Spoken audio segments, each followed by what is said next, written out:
नमस्कार साथियों, कैसे हैं आप सब लोग। उम्मीद करता हूं आप सब लोग अच्छे होंगे और काफ़ी अच्छी आप लोगों की तैयारी चल रही होगी। तो स्वागत है आपका हमारे यूट्यूब चैनल की एक और वीडियो में। तो आज की वीडियो में हम बात करेंगे सामान्य हिंदी के प्रैक्टिस सेट की, जिसका है आज भाग 37। तो इसमें हम बहुत ही महत्वपूर्ण जो यूके ट्रिपल एससी का नया पैटर्न है उस पे आधारित जो है सवालों पे यहाँ पे चर्चा करेंगे, जो कि हमारी आगामी परीक्षाएं जैसे पुलिस है, फॉरेस्ट गार्ड की आने वाली है। और आज ही वीडियो, वीपीडीओ, पटवारी और सहायक समीक्षा अधिकारी, इन पदों पर 400 प्लस पोस्ट आई हैं। तो उन सभी पोस्टों के लिए ये बहुत ही महत्वपूर्ण है। तो वीडियो को अंत तक जरूर देखना, आपको यहाँ से बहुत ही ज़्यादा मदद मिलेगी। और इस प्रैक्टिस सेट में आपके कितने नंबर आ रहे हैं, 20 नंबरों की ये सीरीज है। तो आपको बताना है कि आपके 20 में से कितने नंबर आ रहे हैं, नीचे कमेंट करके बताइएगा। तो चलिए वीडियो को शुरू करते हैं। तो आज का पहला सवाल है, निम्नलिखित में से कौन सा कथन असत्य है। तो हमारे पास 4 कथन दिए गए हैं, हमने बताना है कि कौन सा कथन यहाँ पे गलत है। तो बॉडी का अर्थ होता है ताई, दूसरा है भिन्न का अर्थ होता है जीजा, कजे का अर्थ होता है बुआ और बड़बाजू का अर्थ होता है ताऊ। तो यहाँ पे जो गलत ऑप्शन है, अगर बात करें बॉडी की, तो बॉडी का अर्थ ताई होता है। ये क्या है हमारा, बिल्कुल सही है। और इसको गढ़वाली में कहा जाता है, जो हमारी ताई जी होती हैं, बड़ी मम्मी, उसको कहा जाता है गढ़वाली में बॉडी। और यहीं पे अगर कुमाऊं की बात करें तो कुमाऊं में ठुल इजा, ठुलिज या फिर कहीं कहीं पे जटला कहा जाता है। ठीक है, भिन्न का अर्थ जीजा होता है। और बात करें अगर गढ़वाली में, तो इसको गढ़वाली में बोला जाता है जीजाजी को भेना। और भिन या भिंजुक जो है कुमाऊं में कहा जाता है। कजे का अर्थ होता है हमारा पति, ठीक है, ना कि बुआ। तो ऑप्शन सी क्या है हमारा यहाँ पे सही है। कजे का अर्थ होता है गढ़वाली में पति। पति को गढ़वाली में क्या कहा जाता है, कजे कहा जाता है। और अगर बात करें कुमाऊं में, तो कुमाऊं में इसको बैग या घरवाल ये कहा जाता है। ठीक है, और डी है बड़बाजू, ये ताऊ जी को कहा जाता है। ठीक है,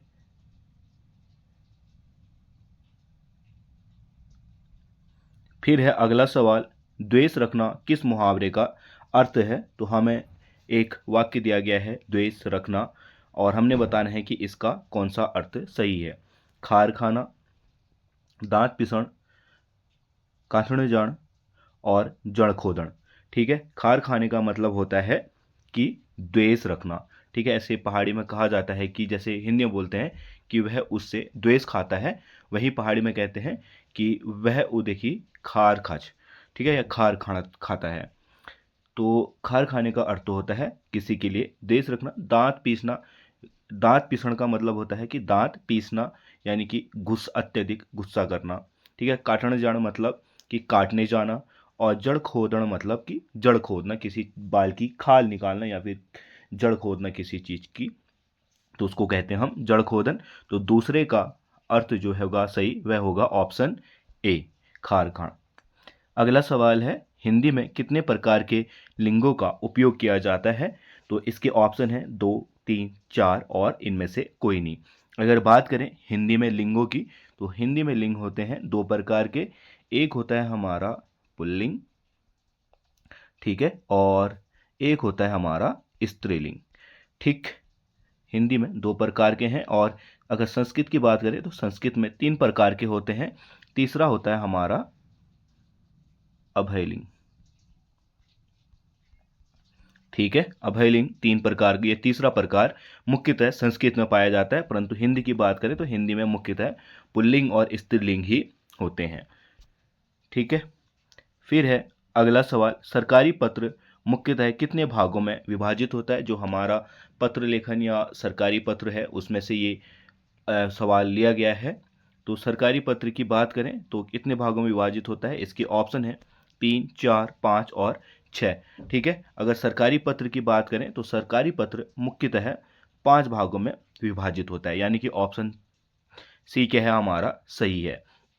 पहला जो होता है हमारा, सबसे पहले पत्रांक होता है, जिसमें हम पत्र की संख्या और उसका एक अनुभाग, वर्ष, तिथि और दिनांक इत्यादि लिखते हैं। ठीक है। इसके बाद संबोधन होता है, जिस भी अधिकारी को वह पत्र लिखा जाता है उसके लिए संबोधन, उसके पदनाम लिखा जाता है। ठीक है। फिर उसके बाद अगला जो तीसरा प्रकार होता है वह होता है हमारा मुख्य भाग, जहाँ पे हम जो पत्र है उसका मुख्य चीज़ लिखते हैं कि किस के लिए वह भाग लिखा गया है। ठीक है। उसकी भूमिका क्या है, क्यों लिखा गया है पत्र। ठीक है। तथ्य लिखते हैं, कारण लिखते हैं। ठीक है। फिर चौथा होता है हमारा निर्देश। ठीक है, कि पत्र के माध्यम से हम क्या निर्देश या फिर क्या अनुरोध करना चाहते हैं। ठीक है। या तो निर्देश होगा कि अगर कोई उच्च अधिकारी लिख रहा है तो वह अपने निम्न पदाधिकारी को एक निर्देश देगा कि ये काम कीजिए आप। ठीक है। आपको निर्देशित किया जाता है कि ये काम होना है। या फिर वह अनुरोध करेगा कि पहले ऊपर भूमिका लिखेगा कि ये पत्र इसलिए लिखा गया है, तो फिर नीचे से हम लिखते हैं ना, अतः आपसे निवेदन है कि इस चीज़ को इतने दिनों में हमें प्रस्तुत कीजिए, या इस रिपोर्ट को इतने दिनों में हमें दीजिए, या फिर कोई निष्कर्ष, या फिर इसमें क्या होगा, समापन होगा चौथे भाग में। फिर पांचवा भाग होता है हमारा पृष्ठांकन का। ठीक है। कोई भी चीज़ या कोई भी तथ्य हम अगर लेते हैं तो उसका एक पृष्ठांकन होता है। ठीक है। वह होता है हमारा पांचवा भाग। ठीक है। तो मुख्यतः जो सरकारी पत्र हैं उनके कितने भाग होते हैं, 5 भागों में विभाजित होता है। ठीक है। फिर है अगला सवाल, जब कोई अधिकारी किसी दूसरे अधिकारी को व्यक्तिगत स्तर पर कोई जानकारी या फिर ध्यान आकर्षित करना चाहता है तो ऐसे पत्र को कहते हैं। ठीक है। जब कोई अधिकारी यानी कि सेम लेवल के या सेम ग्रेड पे के अधिकारी आपस में कुछ जानकारी चाहते हैं या फिर उसका किसी बात पे ध्यान आकर्षित करना चाहते हैं, एक बार पत्र पहले चला गया है तो वहाँ पे कोई सूचना ना मिली हो, तो उस बात पे ध्यान आकर्षित करना चाहते हो या कोई सूचना चाहते हो अपने व्यक्तिगत स्तर पे, ना कि एक अधिकारी स्तर पे, तो ऐसे पत्र को क्या कहते हैं हमने बताना है। ठीक है। इसके ऑप्शन है औपचारिक पत्र, अनौपचारिक पत्र, सी व्यक्तिगत पत्र और डी स्मरण पत्र। तो ऐसे पत्रों को कहा जाता है हमारा अनौपचारिक पत्र। ठीक है। व्यक्तिगत पत्र नहीं होगा, बहुत सारे बच्चे इसको व्यक्तिगत से भी लेंगे, पर यह व्यक्तिगत तौर पे नहीं होता है, ये एक सरकारी ही का ही पत्र होता है। अनौपचारिक तौर पे इसको भेजा जाता है एक जैसे समान लेवल के।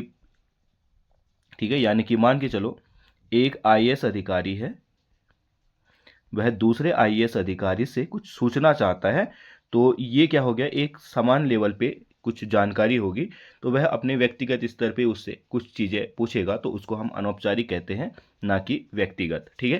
तो पांचवे का जो सही आंसर होगा वह होगा ऑप्शन बी, अनौपचारिक। फिर है फिर है अगला सवाल, निम्न में से भारत में किस कंपनी ने इंटरनेट की शुरुआत की थी। तो जो हमारे जनसंचार माध्यम एक सिलेबस में जुड़ा हुआ है हमारे हिंदी के, तो वहाँ से ये सवाल लिया गया है। तो निम्न में से हमने बताना है कि किस कंपनी ने भारत में इंटरनेट की शुरुआत की थी। ठीक है। अगर बात करें भारत में शुरुआत की, तो इसके ऑप्शन है बीएसएनएल, टेलीकॉम, बीएसएनएल और इनमें से कोई नहीं। तो अगर इसका सही आंसर की बात करें तो बीएसएनएल, विदेश संचार निगम लिमिटेड ने जो भारत है यहाँ पे इंटरनेट की शुरुआत की थी, और ये की थी हमारा 15 अगस्त 1995 को। ठीक है। 1995 को जो हमारी बीएसएनएल थी उस समय पे, विदेश संचार निगम लिमिटेड, इसके द्वारा इंटरनेट की शुरुआत की गई, या फिर इंटरनेट को आम जनता को मुहैया कराया गया। फिर है अगला सवाल, निम्न में से किसकी रचनाओं में श्रृंगार और शांत रस की प्रधानता मिलती है। तो हमने बताना है कि कौन सा ऐसा रचनाकार है जिसकी रचनाओं में श्रृंगार और शांत रस की प्रधानता मिलती है। इसके ऑप्शन हैं सूरदास, बी महादेवी वर्मा, सी सुमित्रा नंदन पंत और डी मीराबाई। तो अगर बात करें श्रृंगार और शांत रस की, तो यह मिलती है मीराबाई की रचनाओं में, यानी कि ऑप्शन डी क्या है हमारा यहाँ पे सही है। अगला सवाल है, निम्न में से कौन सा शब्द समूह बादल शब्द का पर्यायवाची है। तो हमने बताना है कि कौन सा जो शब्द समूह है वह बादल शब्द का पर्यायवाची है। इसके ऑप्शन हैं ए जलद नीरज, बी क्षणदा जलधर, सी जलधर नग और डी गिरी आद्रे। तो अगर बात करें हम जलद और नीरज की, तो ये क्या है हमारा बादल शब्द का पर्यायवाची है। क्षणदा और जलधर की बात करें तो क्षणदा का अर्थ होता है बिजली, ठीक है, और नग का अर्थ होता है हमारा पर्वत, और गिरी का अर्थ भी होता है पर्वत। तो बाकी तीन ऑप्शन हमारे क्या हैं यहाँ पे गलत है। जलद और नीरज हमारा किसका है पर्यायवाची बादल का, ठीक है। निम्न में से कौन सा शब्द शुद्ध है, तो हमने बताना है कि अनुग्रहित का शुद्ध व शब्द कौन सा है। तो अनुग्रहित का जो सही उच्चारित होता है वह होता है हमारा अनुग्रहित,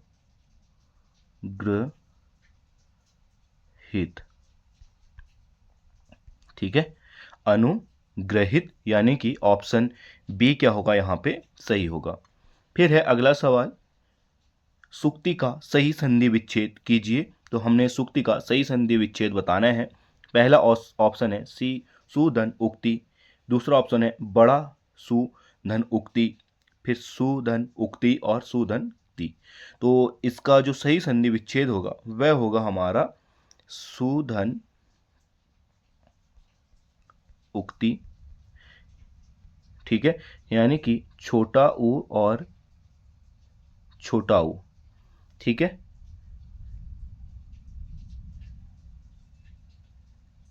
और ये मिलके क्या बनेंगे बड़ा ऊ बनेंगे, यानी कि इसमें संधि की विच्छेद की बात करें तो इसमें कौन सी संधि होगी दीर्घ संधि होगी। और जो ऑप्शन सही होगा वह होगा हमारा ऑप्शन ए। निम्नलिखित में से काकली व्यंजन कौन सा है, तो हमने यहाँ पे हमारे पास व्यंजन दिए गए हैं, हमने बताना है कि काकली व्यंजन कौन सा है, ठीक है। काकली व्यंजन की बात करें तो काकली व्यंजन हमारा है ऑप्शन डी हौ, ठीक है, हौ हमारा क्या है काकली व्यंजन कहलाता है। फिर है अगला सवाल, उत्तराखंड में दसोलिया जो उत्तराखंड की बोलियां हैं उसकी ही एक उपबोली है दसोलिया, वह कहाँ बोली जाती है। तो हमने बताना है कि जो दसोलिया है वह किस क्षेत्र में बोली जाती है। इसके ऑप्शन है पौड़ी, बी अल्मोड़ा, सी चमोली और डी उत्तरकाशी। तो इसका जो सही आंसर है वह है चमोली में। जो दसोलिया है वह चमोली क्षेत्र में बोली जाती है, ठीक है। फिर है अगला सवाल, हिंदी भाषा भारत की कौन सी भाषा है। तो हमने बताना है कि हिंदी भारत की कौन सी भाषा है। पहला ऑप्शन है राज्य भाषा सॉरी, दूसरा है मातृभाषा और सी है राजभाषा, डी इनमें से कोई नहीं। तो हिंदी हमारी क्या है राजभाषा है, राज्य भाषा नहीं है ये। और मातृभाषा तो हर किसी की अलग अलग होती है। मातृ का मतलब होता है हमारा जो माता से हमें सीखने को मिलती है, तो उसे हम मातृभाषा कहते हैं, वो हर किसी की अलग अलग होती है, ठीक है। तो ऑप्शन सी क्या है हमारा सही है। जिसे मापा ना जा सके वाक्यांश के लिए एक शब्द बताना है हमने। इसके ऑप्शन है सीमित, परिमेय, अपरिमेय और अमाप्य। तो इसका सही आंसर होगा सी अपरिमेय। जिसे मापा ना जा सके उसको कहा जाता है अपरिमेय। अगला सवाल है, रस्सी जल गई ऐठन ना गई मुहावरे का अर्थ बताइए। तो मुहावरा हमसे पूछा गया है। इसके ऑप्शन है सब कुछ मिट जाने पर भी झूठा अभिमान करना, बी झूठ बोलना और उस पर गर्व करना, सी फिर से ऐठना और डी हारने पर भी अकड़ना, ठीक है। तो इसका सही आंसर होगा सब कुछ मिट जाने पर भी झूठा अभिमान करना, यानी कि रस्सी जल गई पर ऐठन नहीं गई। इनमें से कौन सा शब्द भाववाचक संज्ञा नहीं है। हमने बताना है कि कौन सा शब्द जो है भाववाचक नहीं है। मनाही, दूसरा ऑप्शन है विद्वता विद्युता, सी ऑप्शन है सोना, डी है खुशी, ठीक है। और अगर बात करें इसके सही आंसर की तो इसका सही आंसर होगा सोना। ये क्या है हमारा भाववाचक संज्ञा नहीं है, बल्कि ये क्या है हमारा सोना जो कि गोल्ड से अभिप्राय रखता है, ये है हमारा द्रव्यवाचक संज्ञा, ठीक है। मना ही मना शब्द से ये क्या बना है, ठीक है। विद्युता विद्वान शब्द से बना है और विद्वान शब्द में विद्युता है। खुशी जो कि किससे सुख से अभिप्राय रखता है, तो ये क्या है सुख का भाववाचक संज्ञा है। विद्वान विद्वता विद्वान का है, और मनाही मना का है। ठीक है, बाकी 3 शब्द हमारे भाववाचक संज्ञा हैं। सोना हमारा कैसा है द्रव्यवाचक संज्ञा है, तो सी ऑप्शन हमारा सही हो जाएगा। अगला सवाल है, प्रथम साक्षात्कार किस कहानी संग्रह किसकी रचना है? तो कहानी संग्रह है प्रथम साक्षात्कार, इसके रचनाकार हमने बताने हैं। ऑप्शन है मनोहर श्याम जोशी, शेखर जोशी, शैलेश मटियानी और मन्नू भंडारी। तो इसके जो सही आंसर है वह है हमारा ऑप्शन बी, शेखर जोशी। अगला सवाल है, पत्रकारिता के आयाम कितने होते हैं? तो पत्रकारिता जो चैप्टर है हिंदी में उससे लिया गया सवाल है। इसके ऑप्शन है 2, 4, 6 और 8। अगर बात करें पत्रकारिता के आयामों की, तो इसका सही आंसर है ऑप्शन सी, 6।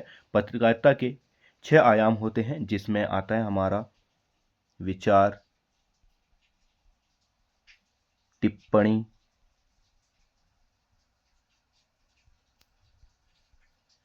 ठीक है, संपादन या फिर संपादकीय, चौथा फोटो, पांचवा कोई कार्टून के माध्यम से जब हम किसी चीज़ को समझाते हैं, और छठवा होता है रेखांकन। ठीक है, ये 6 आयाम के हैं हमारे पत्रकारिता के हैं। ठीक है, फिर है अगला सवाल, जब किसी वाक्य को ज्यों का त्यों लिखना हो तो किस प्रकार के चिन्ह का प्रयोग किया जाता है? तो ऑप्शन इसके ए उद्धरण चिन्ह, बी एकाकी चिन्ह, सी योजक चिन्ह और डी इनमें से कोई नहीं। तो किसी शब्द को अगर हम ज्यों का त्यों लिखते हैं तो उसको कहा जाता है हमारा, उसमें किस चिन्ह का प्रयोग किया जाता है? उद्धरण चिन्ह का। ठीक है, उद्धरण चिन्ह का प्रयोग चिन्ह ऐसा होता है। ठीक है, इसके बाद जो एकाकी चिन्ह होता है उसका प्रयोग इस तरीके से किया जाता है, योजक चिन्ह का साइन होता है ये। ठीक है, फिर है अगला सवाल, दोहा छंद में यति कहाँ होता है? तो इसके ऑप्शन है छंद के अंत में, चरण के अंत में, 24 मात्राओं के बाद और इनमें से कोई नहीं। तो दोहा छंद जो होते हैं उसमें यति का प्रयोग किया जाता है हमेशा चरण के अंत में, यानी कि ऑप्शन बी क्या है हमारा सही है। यति का अर्थ ही क्या होता है हमारा? विराम होता है। ठीक है, तो जो भी दोहा या छंद होता है उसके अंत में यति का प्रयोग किया जाता है। ठीक है, तो ये क्या थे आज के महत्वपूर्ण 20 सवाल थे। उम्मीद करता हूँ आपको वीडियो पसंद आई होगी। अगर वीडियो पसंद आई है तो वीडियो को लाइक कर देना और शेयर कर देना। वीडियो कैसी लगी उसके लिए आप नीचे कमेंट में मुझे बता सकते हैं। ठीक है, और अपने दोस्तों के साथ इस वीडियो को ज़्यादा से ज़्यादा शेयर करना। हम मिलते हैं अगले वीडियो में, तब तक के लिए बाय।